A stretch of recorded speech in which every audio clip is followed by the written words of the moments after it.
कोपरगाव तालुक्यातील टाकळी फाटा परिसरात बिबट्याच्या हल्ल्यात 4 वर्षीय नंदिनी प्रेमदास चव्हाण या चिमुरडीचा दुर्दैवी मृत्यू झाल्याची घटना 5 नोव्हेंबर रोजी सायंकाळी घडली। या घटनेनंतर परिसरातील नागरिकांनी संतप्त होऊन वन विभागाविरोधात टाकळी फाटा येथे रास्ता रोको आंदोलन केले। या आंदोलनामुळे परिसरातील रस्त्यांवर वाहनांच्या लांबच लांब रांगा लागल्या असून काही वेळ वाहतूक ठप्प झाली होती। यावेळी घटनेच्या ठिकाणी पोलिसांचा मोठा फौजफाटा तैनात करण्यात आला होता, तर नागरिकांनी बिबट्याचा तातडीने बंदोबस्त करण्याची मागणी केली। यावेळी श्री विवेक कोल्हे यांनी वन अधिकारी रोडे यांना थेट सवाल करत बिबट्याचा बंदोबस्त लवकरात लवकर करावा अशी मागणी केली। तसेच दीपक वाजे व अन्य सामाजिक कार्यकर्त्यांनीही संतप्त प्रतिक्रिया व्यक्त करत नागरिकांच्या सुरक्षिततेचा प्रश्न उपस्थित केला। काही वेळानंतर पोलिसांच्या मदतीने वाहतूक सुरळीत करण्यात आली असून पोलिसांनी नागरिकांना शांततेचे आवाहन केले। प्राधान्य न्यूज साठी Pramod Pawar, Kopargaon. Forest officer RFO Rode साहेब इथं आलेले आहे। तुम्ही थोडंसं आम्हाला सांगा की आम्ही वारंवार 7वी का 8वी घटना झाली पत्र देऊन झालेले आहे।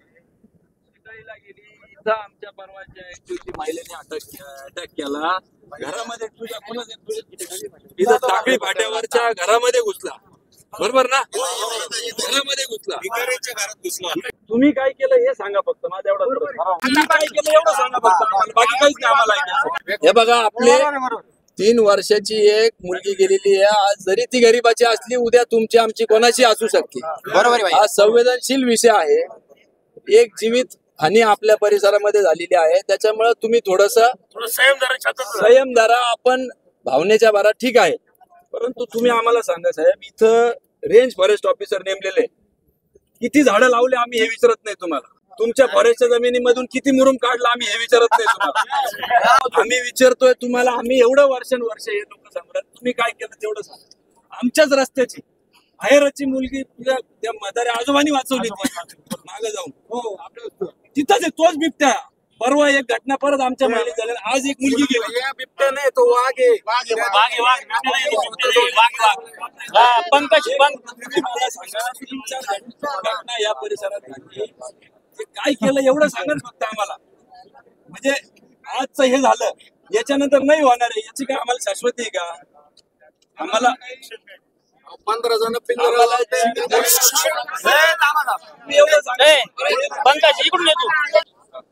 लावला, मग काय धरलं का? काय केलं? धरले का? काय केलं?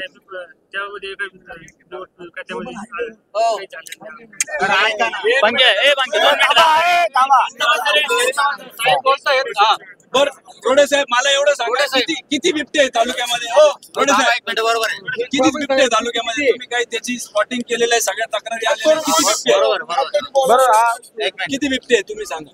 आपल्या तालुक्यात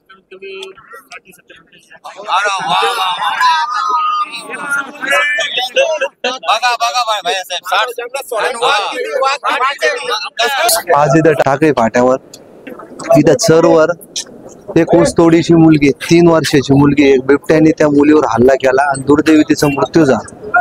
आज आम्ही सगळे इथं रस्ता रोकोवर बसले, ती मुलगी वारलेली। आमचं म्हणणं आहे की आता जीवन तर राहायचं कसं? तो रात्री येतो, दिवसा येतो, तो बिबट्या कुठं नाही येऊ राहिला। 3-4 दिवसापूर्वी माझा मित्र आहे, त्याच्या आईला पण त्या बिबट्याने फार घशाला धरून गेलं होतं, काय गोपाळवाडचं। तर त्या मित्रांनी तो पळत गेला म्हणून तो पळाला, तो बिबट्याने त्या आईला फाडून टाकला असता। म्हणजे आज तो भूतच फिरू राहिला ना, त्याला काही पिंजरा नाही, काही नाही, काही नाही, असं कुठपर्यंत चालायचं? माणसं आहे का कोंबडे का जनवर आहे असं नाही चालत ना, तुम्ही कुठेतरी थांबवा ना। आज वस्तीवर आमचे ते साबळे पाटील आहे, अक्षरशः त्यांच्या 4 त्या गायाचे पिल्ल गेले। साबळे पाटील 2-2 महिन्याच्या 4 कारवडी आतापर्यंत बिबट्याने उचलल्या, खरंय बरं का? आणि जर माणसाला नेऊ राहिला, जनावराला नेऊ राहिला, तर आता चालायचं कुठेपर्यंत? हे थांबलं पाहिजे, आणि हे थांबलं नाही तर हे उद्रेक होणार। अक्षरशः आमच्या शेजारी 18 एकर मका आहे, आम्ही काय करायचं? दिवसा सुद्धा आम्हाला बेवाटू राहील तिथं, रात्री तर 16 दिवसात सुद्धा हिंडायची भीती झाली त्या बिबट्याची। प्रत्येक जण काय कंपाऊंड थोडं करू शकतो, त्याचा बंदोबस्त करा जेणेकरून तो बिबट्या गेला पाहिजे, श्वास घेतील सुखानी आहे। ते ताई आहे, त्यांचे 2 मुलं दासरून गेलेलो आहे, अक्षरशः दासरून गेलेलो आहे आम्ही। तो कोणीकडून हल्ला करीन येऊन, आम्ही सांगू शकत नाही इतकी अवघड परिस्थिती. अधिकारी काहीच करते नाही, काही नाही. रस्त्यावर उभे राहते आम्हाला मध्ये पाठवत. आमचा जीव नाही का? नाही नाही, आमचा जीव नाही का? 10-5 किलोमीटर नेऊन सोडतात, परत आम्हाला सांगतात इथं नेऊन सोडतात. अजून तर पकडलं नाहीच, पण जवळच सोडिता कुठेतरी, परत सांगतात असं झालं तर झालं. आता म्हणजे 15 दिवस झाले इकडे फाट्यावर भिंगाऱ्याची बाई म्हणून फक्त देवपूजा करीत होती. 7 वाजता कधी आली आणि तिचा हात धरला त्या बिबट्याला. तिला वाटतं तो चोर आला का काय. आज या ठिकाणी बिबट्याने एक 3 वर्षाची मुलीला त्याच्यावर हल्ला केला. ही बिचारी ते लेकरू या ठिकाणी मृत्युमुखी पडलेली. या फॉरेस्ट अधिकाऱ्यांना याच्या आधी मी तर म्हणतो 7 ते 8 वेळेस सांगितलं होतं, बोलून पण घेतलं होतं. इथं त्यांना दाखवलं होतं का तुम्ही झक मारा, हे पहा इथं बिबट्या. त्यांना स्वतः दाखवलं होतं. हे आडवा आहे का यांच्या वस्तीवर होता.